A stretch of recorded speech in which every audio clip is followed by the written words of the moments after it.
5월 25일 목요일입니다. 오늘 아침 신문은 어떤 소식 다뤘는지 짚어보겠습니다. 이현웅 아나운서가 정리해왔습니다. 어서 오십시오. 안녕하십니까. 네. 자, 첫 번째 기사부터 보겠습니다. 굉장히 큰 글자로 지금 SNS라고 써 있고 10대 정신건강에 치명적, 어느 정도 좀 예상된 부분이긴 한데 어떤 내용인가요? 네, 미국의 공중보건서비스단에서 SNS 사용과 관련한 19쪽 분량의 보고서를 공개했습니다. 주 내용을 보면 SNS 사용이 심각한 위험이 될 수 있으니까 당국과 기업 또 가정에 긴급한 조치가 필요하다는 일종의 경고였는데요.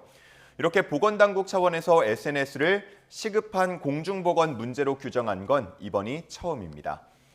이곳에서 이전에 나왔던 보고서는 과거의 흡연이나 또 비만 등에 대해서 사회적인 인식을 전환시키고 관련 제도를 마련하는 데 논의를 이끌어내는 역할을 해왔는데요. SNS와 관련해서는 이 영향이 어디까지 미칠지 주목되고 있습니다. 네, 어른들이 늘 SNS 많이 사용하지 마라 이런 이야기는 많이 하지만 이렇게 공식적으로 밝히는 건 분명 좀 또 다른 의미를 가지는 것 같은데 네. 구체적으로 좀 어떤 내용을 밝히고 있나요? 네, 보고서에서는 긍정적인 면 또 부정적인 면을 모두 다 다루고 있습니다. 먼저 SNS는 비슷한 관심사를 가진 사람들을 연결해 준다는 점에서는 긍정적이라고 봤는데요. 3주 동안 매일 30분씩 SNS를 사용했더니 우울증이 크게 개선됐다는 실험 결과도 함께 소개하고 있었습니다. 하지만 빅테크 기업들, 이용자들이 이 SNS를 적당히 사용하도록 그냥 두지는 않는다고 지적했는데요.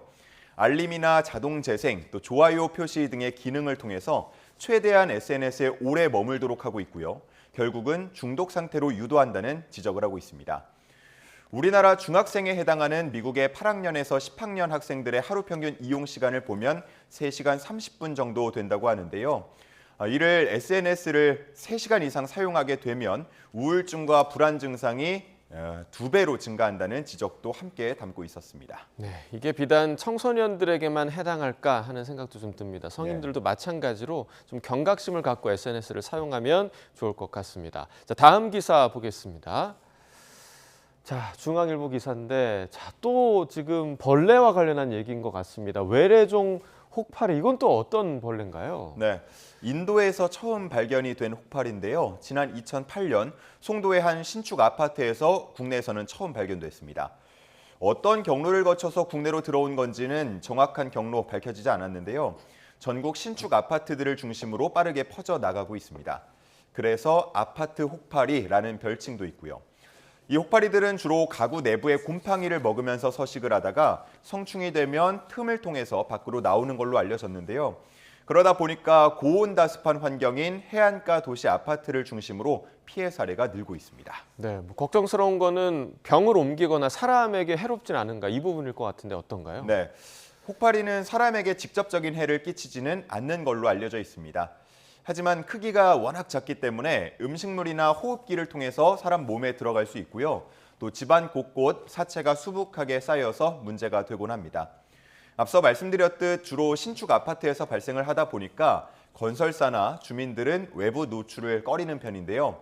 인터넷에 검색해보면 이 혹파리 때문에 전 세대의 가구를 교체해줬다는 사례들도 찾아볼 수 있습니다.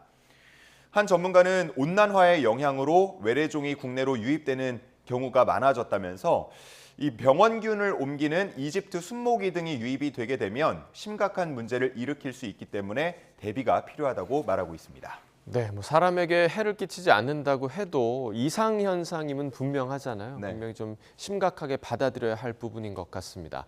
자, 다음 기사 보겠습니다.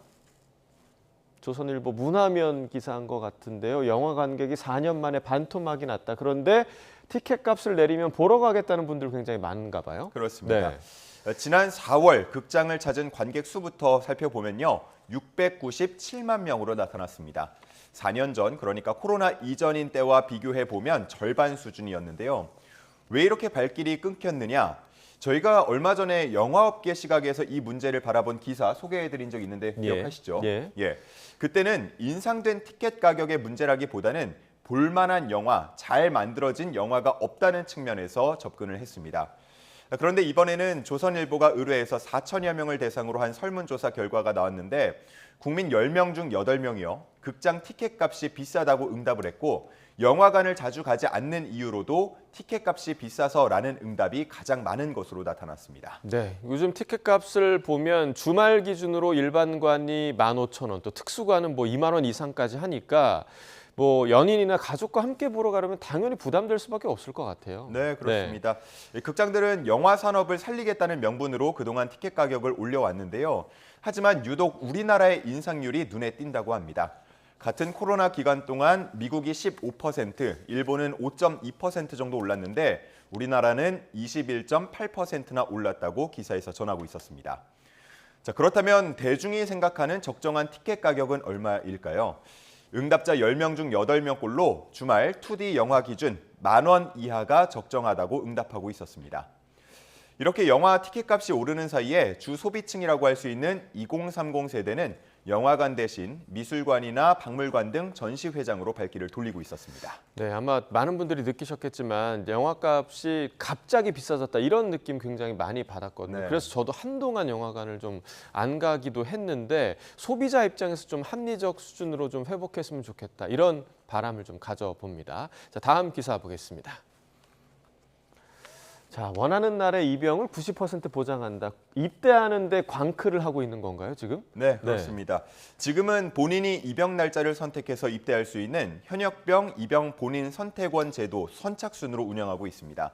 선착순이다 보니까 복학이나 취업 일정에 맞춰서 특정 날짜에 입대하려는 경쟁이 치열해지고 있는데요. 성공률을 높이고자 대행업체를 이용하는 경우가 늘고 있다고 합니다.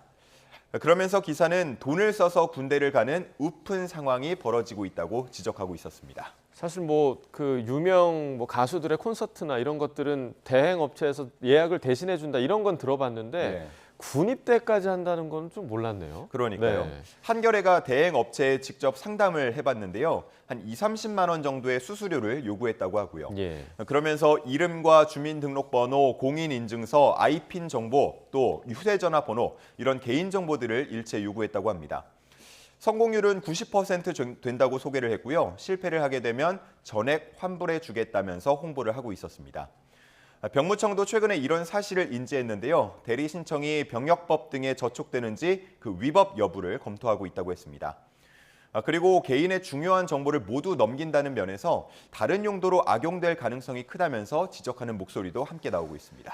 네, 요즘 청년들의 취업이 힘들어지면서 더 또 군대를 먼저 가려는 현상도 많이 나타나고 있잖아요. 네. 이래서 이제 이런 대행업체 현상까지 벌어지는 것 같은데 아까 말씀하신 대로 그야말로 우픈 현상이 아닌가 좀 생각을 해봅니다. 자, 오늘의 마지막 기사 보겠습니다. 자, 저쪽에 있네요. 댕댕이도 헌혈해요. 아, 지금 강아지들, 반려견들이 헌혈을 하는 모습이네요. 네, 그렇습니다. 동물도 외상을 입거나 심각한 질환에 걸리면 수혈을 받아야 합니다. 그동안에는 이런 혈액이 주로 공혈 동물을 통해서 공급돼 왔는데요. 제가 말씀드린 이 공혈 동물은 혈액 제공을 위해서 사육되는 동물입니다. 한 1,000마리 정도 되는 걸로 알려져 있고요. 평생 피만 뽑히고 살아갑니다. 이에 대해서 비윤리적이라는 지적이 이어져 왔고요. 이를 해결하기 위해서 반려견 헌혈 문화 정착이 절실하다는 의견들이 나오고 있습니다. 네, 사실 저도 개인적으로 공혈 동물에 대한 그런 안타까움을 늘 가지고 있었는데 네. 이런 그 문제의식이 커지면서 작년에 국내 반려견 헌혈 센터가 설립이 됐다고요. 그렇습니다. 네. 건국대에 아시아 최초로 반려견 헌혈 센터가 설립됐습니다. 전염성 질환이 없고 나이는 2세에서 8세 그리고 몸무게는 25kg 이상인 개만 헌혈이 가능한데요. 현재까지 170여 마리가 참여한 것으로 전해지고요. 이를 통해서 320여 마리의 개가 수혈을 받을 수 있었습니다. 이 소식을 처음 알게 된 분들은 아마 관심이 좀 생길 수도 있겠는데요. 헌혈을 하기 전에는 일정 시간 동안 금식을 해야 한다고 합니다. 그래서 이 사랑스러운 반려견이 왜 오늘 아침밥은 안 줘요? 라고 째려볼 수 있다는 네. 점 미리 참고를 해두시고 헌혈에 참여하시기 바랍니다. 네, 워낙 반려견들이 먹는 거에 민감해하기 그렇죠. 때문에 예. 째려보는 거를 감수하시더라도 좋은 일을 하는 거기 때문에 우리 같이 좋은 일 하자라고 꼭 인지를 해주시고 함께 참여해보는 것도 좋은 방법일 것 같습니다. 굿모닝 브리핑 이현웅 아나운서와 함께했습니다. 고맙습니다. 감사합니다.